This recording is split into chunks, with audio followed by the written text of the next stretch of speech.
The rain drummed against the windows of the military recruitment office as 22-year-old Sophia Martinez stood in line, her hands trembling slightly as she clutched the enrollment papers. Around her, muscular men discussed their combat experiences and shooting records, their voices booming with confidence. When they noticed the petite woman among them, snickers rippled through the group. "Look what we have here," whispered a tall recruit with a thick beard. "Little girl thinks she can play soldier." His companions erupted in quiet laughter, their eyes scanning Sophia's slight frame with obvious doubt. At 5 feet 2 inches and weighing barely 110 pounds, she looked more suited for a library than a battlefield. Sophia had grown up in a small farming community outside Phoenix, Arizona, where her grandfather had taught her to hunt rabbits and prairie dogs with his old hunting rifle. Every weekend, they would venture into the desert, where he patiently showed her how to read wind patterns, calculate distances, and control her breathing. Her natural talent became evident when she consistently hit targets that even experienced hunters missed. But the military seemed like a different world entirely. During her first week at basic training, drill sergeants questioned whether she had accidentally wandered into the wrong building. Her bunkmates, mostly women from urban backgrounds, viewed her rural upbringing with suspicion. They whispered about her strange habit of studying weather patterns and her obsession with ballistics magazines. The physical training proved brutal for someone of her size. While other recruits easily completed obstacle courses, Sophia struggled with rope climbing and heavy equipment carries. Her drill sergeant, Staff Sergeant Morrison, seemed particularly skeptical of her abilities. He would assign her extra duties and make pointed comments about wasted training resources. "Martinez, you sure you're in the right place?" he would ask during particularly challenging exercises. "Maybe the Navy needs another desk clerk."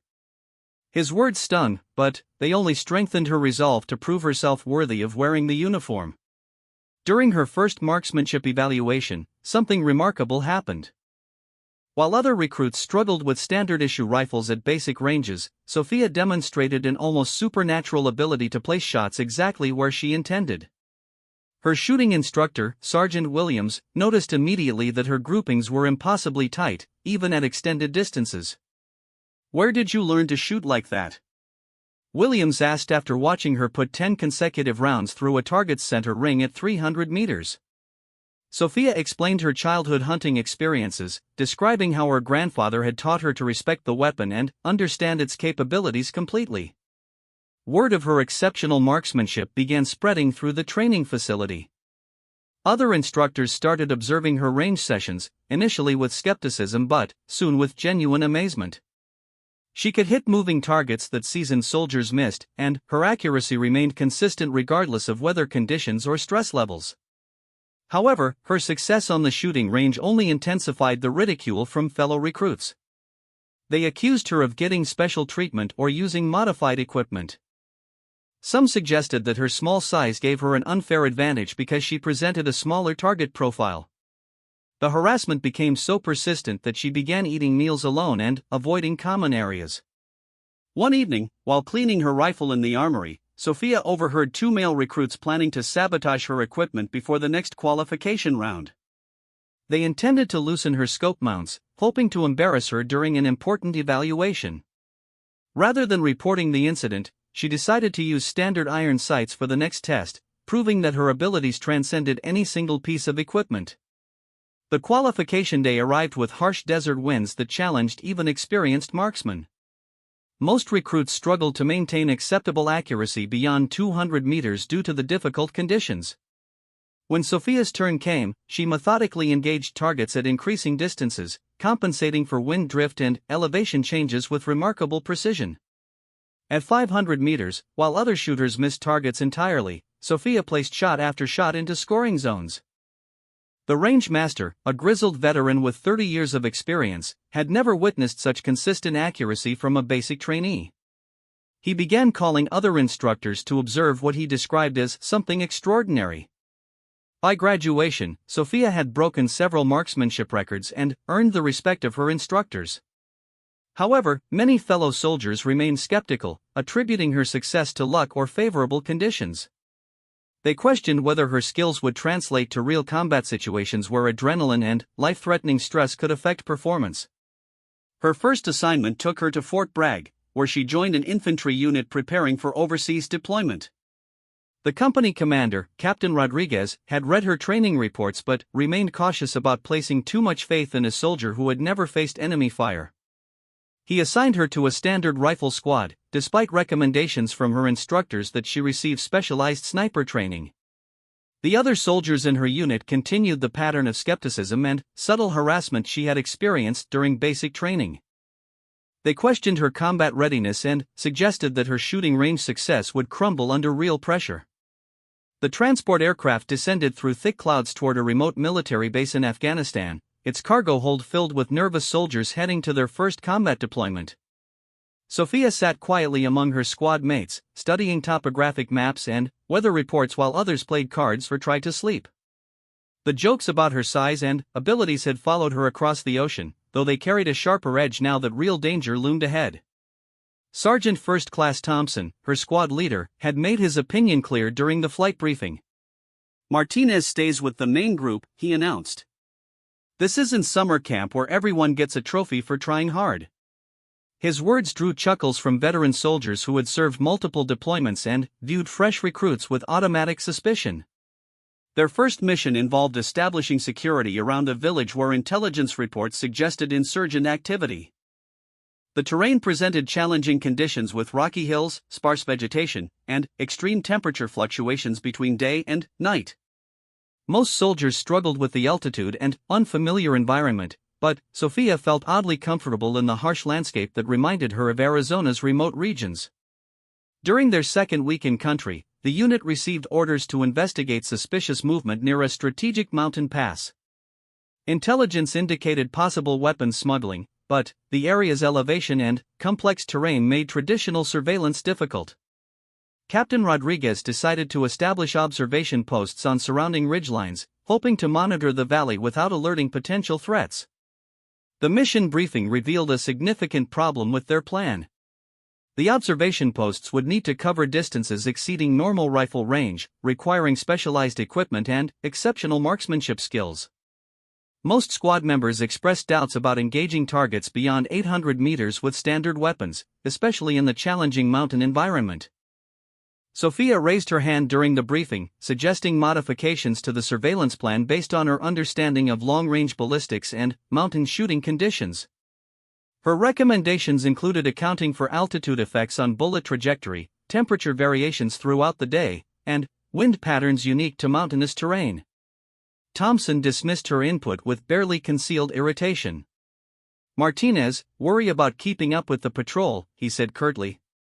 "Leave the tactical planning to people with actual experience." The other soldiers exchanged knowing looks, clearly sharing their leader's assessment of her contributions to the mission. However, Lieutenant Colonel Hayes, the battalion commander visiting their forward base, had been quietly observing the briefing. He had served with elite units and recognized sophisticated understanding when he heard it. After the session ended, he approached Sophia privately to discuss her background and training in more detail. Hayes learned about her childhood hunting experiences, her record-breaking performance during basic training, and her continuous study of advanced marksmanship techniques. He was particularly interested in her familiarity with environmental factors affecting long-range shooting, knowledge that typically required years of specialized training to develop. The next morning brought unexpected changes to the mission parameters. Intelligence reports indicated that the suspected weapons convoy would use a route requiring observation from distances approaching 1,500 meters. Standard infantry weapons and training would prove inadequate for effective surveillance at such ranges, potentially compromising the entire operation. Hayes made a controversial decision that shocked the unit leadership. He assigned Sophia to the primary observation post, equipped with a precision rifle system normally reserved for specialized sniper teams. Thompson protested vehemently, arguing that an untested soldier should not receive such critical responsibility during her first combat deployment. "Sir, with respect, Martinez has never fired a shot in anger," Thompson argued. "This mission is too important to gamble on someone's training scores." His concerns reflected the traditional military preference for proven experience over demonstrated potential, especially in high-stakes situations. Hayes overruled the objection, explaining his assessment of Sophia's unique qualifications for the mission requirements. He had reviewed her complete training records and consulted with marksmanship instructors who described her abilities as exceptional. More importantly, he recognized that conventional approaches might prove insufficient for the challenging conditions they faced. The observation post assignment placed Sophia alone on a windswept ridge with responsibility for monitoring the primary infiltration route. Her position offered excellent visibility but exposed her to harsh weather conditions and potential enemy detection. The nearest support would be more than 2 kilometers away, making her completely dependent on her own skills and judgment. As she established her position before dawn, Sophia carefully studied the terrain through her scope, noting landmarks and calculating ranges to potential target areas. The valley below stretched for several kilometers, with the suspected route winding through rocky terrain that would challenge even the most advanced optical equipment. Hours passed in absolute silence as she maintained surveillance, occasionally reporting negative contact through her radio. The other soldiers, positioned at closer ranges with conventional weapons, grew increasingly skeptical about the mission's approach. They questioned whether anyone could effectively engage targets at the distances Hayes had specified. Thompson's voice crackled through the radio with obvious frustration. "Overwatch, are you sure you can actually see anything useful from up there?" His tone suggested that he expected the mission to fail due to unrealistic expectations about long-range capabilities. Midday brought the first signs of activity in the valley below. Sophia spotted movement near the suspected route, initially appearing as small figures moving between rocky outcroppings. Through her high-powered scope, she could distinguish individuals carrying equipment that suggested hostile intent rather than normal civilian activity. She began relaying detailed observations to the command post, describing the number of individuals, their equipment, and movement patterns. Her reports provided intelligence that ground-level observers could never have gathered, validating Hayes' decision to utilize her unique capabilities despite unit skepticism. The figures below continued their advance, apparently unaware of the observation post monitoring their every movement. Sophia tracked their progress while calculating wind conditions, range estimates, and potential engagement scenarios. Her training had prepared her for this moment, but the reality of potential combat created an intensity that no simulation could replicate. As afternoon shadows lengthened across the valley, the situation escalated beyond simple surveillance when the observed individuals began establishing what appeared to be an ambush position along a route frequently used by coalition forces. The radio crackled with urgent voices as intelligence reports confirmed that a friendly convoy would traverse the valley within hours, walking directly into the ambush position that Sophia had been monitoring. The enemy fighters had positioned themselves with devastating effectiveness, choosing locations that would allow them to attack vehicles with little warning or escape opportunity. Lieutenant Colonel Hayes faced an impossible decision. Traditional assault options would require hours to organize and might alert the enemy to coalition awareness of their plans. Air support was unavailable due to weather conditions, and artillery strikes risked civilian casualties in the populated valley. The approaching convoy could not be rerouted without revealing intelligence capabilities. "Overwatch, what's your assessment of engagement possibilities?" Hayes asked through the secure radio channel. His question carried enormous weight, potentially placing the responsibility for saving dozens of lives on a soldier who had never fired a shot in combat. Sophia studied the enemy positions through her scope, calculating distances that exceeded anything attempted during her training. The primary threat appeared to be positioned at approximately 2,800 meters from her location, while secondary positions stretched even further across the valley floor. Standard military doctrine considered such distances beyond effective rifle range, even with specialized equipment. The wind conditions presented additional complications, with mountain thermals creating unpredictable air currents that would significantly affect bullet trajectory over such extreme distances. Temperature variations between her elevated position and the valley floor would also impact ballistic calculations, requiring adjustments that pushed mathematical precision to its absolute limits. "Sir, I have clear lines of sight to primary targets," she responded carefully. Distance is approximately 2,800 meters to the main position. Her report sent shock waves through the command post, where staff officers questioned whether such an engagement was even theoretically possible. Thompson's voice cut through the radio chatter with obvious disbelief. Did she just say 2,800 meters? That's nearly 2 miles. Nobody can make that shot, especially not with standard equipment. His skepticism reflected conventional wisdom about the practical limitations of rifle marksmanship, even under ideal conditions. Hayes consulted with his operations officer, weighing impossible options against certain catastrophe. The convoy carried essential medical supplies for forward operating bases, and its destruction would impact operations throughout the region. More importantly, 37 soldiers would die if the ambush succeeded as planned. Weather reports indicated that conditions would deteriorate within hours, potentially grounding aircraft for days and making ground assault operations extremely dangerous. The narrow window of opportunity was closing rapidly, forcing a decision that would either save lives or potentially waste the one asset capable of addressing the threat. Overwatch, you are authorized to engage at your discretion, Hayes transmitted. Repeat, you are cleared to engage when ready. His authorization represented both confidence in Sophia's abilities and desperate recognition that conventional options had been exhausted. Sophia adjusted her scope settings while running complex ballistic calculations in her head, factoring altitude, temperature, humidity, and wind conditions into equations that would determine whether her shots found their intended targets. She had practiced similar scenarios countless times, but never under actual combat conditions with lives hanging in the balance. The first target presented itself as an enemy fighter positioning a rocket-propelled grenade launcher with clear sightlines to the convoy route. His location offered excellent concealment from ground-level observation, but Sophia's elevated position provided an unobstructed view of his preparations for the planned ambush. She controlled her breathing according to techniques learned from her grandfather, allowing her heart rate to slow despite the adrenaline coursing through her system.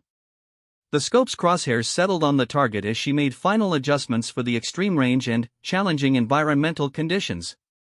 The rifle's report echoed across the valley like thunder, followed by absolute silence as everyone waited to observe the results. Through her scope, Sophia watched the enemy fighter collapse, his weapon falling among the rocks where it would no longer threaten the approaching convoy. Gasps of amazement filled the radio frequency as observers confirmed the successful engagement at a distance that challenged the fundamental assumptions about rifle capabilities. Thompson's voice carried genuine shock as he reported, "Target down." How is that even possible? But Sophia had no time to celebrate as additional enemy fighters responded to the unexpected attack. They began repositioning themselves while attempting to locate the source of the incoming fire. Their movement patterns suggested professional training and combat experience, making them formidable opponents even at extreme distances. The second target appeared at an estimated 3,000 meters, positioned behind rocky cover that provided protection from most angles of attack. Only Sophia's elevated position offered a narrow window of opportunity, requiring precision that pushed both human capability and equipment limitations to their absolute breaking points. Environmental conditions had worsened as afternoon heat created stronger thermal currents in the valley, adding additional complexity to already challenging ballistic calculations. The wind patterns shifted constantly, requiring continuous adjustments to account for air movement effects on bullet trajectory over the extended flight time. Hayes monitored the engagement through field glasses, hardly believing what he was witnessing. "Overwatch, confirm your range to the second target," he requested, needing verification of distances that seemed impossible for individual rifle fire. "Range is approximately 3,000 meters, sir," Sophia replied calmly. "Wind is variable, approximately 15 kilometers per hour from the northwest." Her clinical assessment masked the intense concentration required to attempt such an engagement under combat conditions.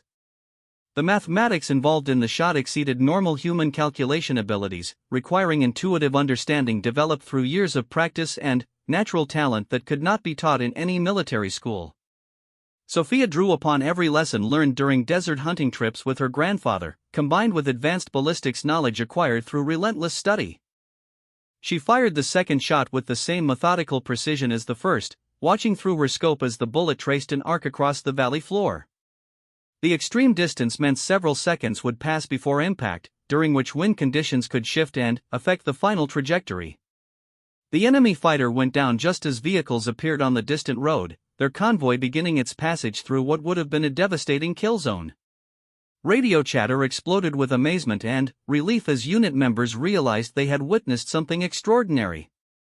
The convoy passed through the valley safely, their crews completely unaware of how close they had come to disaster or the extraordinary marksmanship that had saved their lives. Radio traffic buzzed with reports of the impossible shots, with distances and conditions that challenged everything military personnel thought they knew about rifle capabilities. Thompson's voice came across the radio, stripped of its usual skepticism and filled with genuine amazement. "Overwatch, I owe you an apology. Hell, I owe you a lot more than that." His admission represented a fundamental shift in how the unit viewed their youngest member, transforming mockery into profound respect.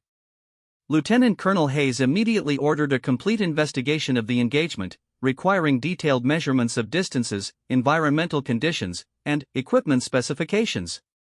Military ballistics experts would later confirm that Sophia's shots represented some of the longest successful rifle engagements in combat history, achieved under extremely challenging conditions. Word of the record-breaking marksmanship spread rapidly through military networks, reaching senior commanders who specialized in advanced warfare tactics.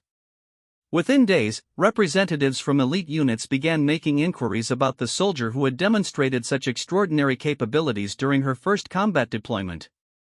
The official after-action report documented shot distances of 2,847 meters and 3,006 meters respectively, both successful engagements against hostile targets under combat conditions.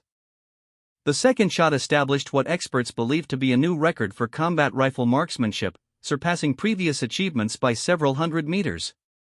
Military ballistics specialists analyzed the environmental factors present during the engagement, confirming that Sophia had successfully compensated for altitude effects, temperature gradients, wind patterns, and Coriolis force influences that would challenge even computer-assisted targeting systems.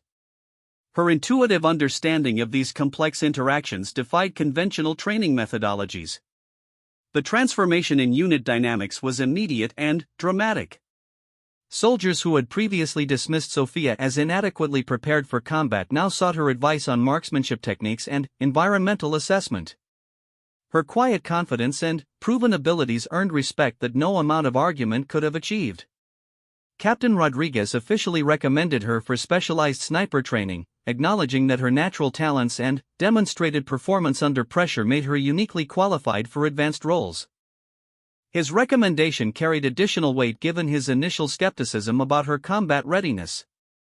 Thompson approached her privately after the mission, offering a sincere apology for his previous dismissive attitude and admitting that his preconceptions had nearly prevented the unit from utilizing their most valuable asset. "I've been doing this for 15 years, he said quietly, "and I've never seen anything like what you did out there." The military intelligence community took particular interest in the engagement, analyzing how a single shooter had disrupted a planned ambush through precision fire at distances previously considered impractical. The tactical implications suggested new possibilities for force protection and area denial operations. Hayes submitted Sophia for immediate promotion and transfer to specialized units where her unique skills could be properly developed and utilized. He recognized that keeping such exceptional talent in a standard infantry role represented a significant waste of military resources and potential operational advantages. Media reports about the engagement were carefully controlled to protect operational security, but word of extraordinary marksmanship achievements spread through military communities worldwide. Shooting instructors and ballistics experts began studying the documented engagements to understand how such precision had been achieved. Professional snipers from allied nations requested information about training methods and equipment specifications that had enabled the record-breaking shots. They found it difficult to believe that standard military rifles and ammunition could achieve such precision at extreme distances, leading to detailed technical investigations. The manufacturer of Sophia's rifle system conducted their own analysis of the engagement, confirming that her shots had pushed their equipment beyond its design specifications. They requested detailed interviews to understand how she had achieved such extraordinary results with standard production weapons. Sophia's grandfather received a phone call from military officials requesting information about her early training and natural abilities. His simple hunting lessons in the Arizona desert had apparently provided foundations for capabilities that formal military training had never fully developed in other soldiers. Academic institutions began studying her case as an example of how natural talent, combined with unconventional training methods and intuitive understanding, could exceed results achieved through traditional military education programs. Her success challenged conventional wisdom about developing elite marksmanship skills. The enemy fighters who survived the engagement reportedly spread stories about impossible shots fired from invisible positions, creating psychological effects that extended far beyond the immediate tactical situation. Local insurgent groups began avoiding the valley entirely, believing it was protected by supernatural forces. Recruitment officers started citing Sophia's story as evidence that military effectiveness depended more on individual capability than physical characteristics, helping to encourage qualified women to pursue combat roles despite persistent stereotypes and institutional resistance. 6 months later, Sophia completed advanced sniper training with record-breaking scores that surpassed instructors with decades of experience. Her combination of natural talent, scientific understanding, and proven combat performance made her invaluable to special operations units facing increasingly complex threats. The young woman who had faced ridicule for her small size and rural background had transformed into one of the military's most effective long-range specialists. Her success opened doors for other soldiers who possessed unconventional qualifications, proving that exceptional performance could overcome traditional prejudices. Hayes was promoted to full colonel partly based on his recognition and development of extraordinary talent under his command. His willingness to trust proven ability over conventional wisdom became a case study in effective military leadership and resource utilization. Thompson requested transfer to serve under Sophia's command when she eventually received leadership responsibilities, acknowledging that his initial assessment of her capabilities had been fundamentally wrong. His transformation from skeptic to advocate demonstrated how dramatic success could change entrenched attitudes. Sophia's story became legendary within military circles, inspiring countless soldiers to pursue excellence despite facing doubt and ridicule from others. Her achievement proved that extraordinary capability could emerge from unexpected sources, fundamentally changing how the military identified and developed exceptional talent. The valley where she had made her impossible shots was later named in her honor, serving as a permanent reminder that human potential could exceed every theoretical limitation when skill, courage, and opportunity converged under the most challenging circumstances imaginable.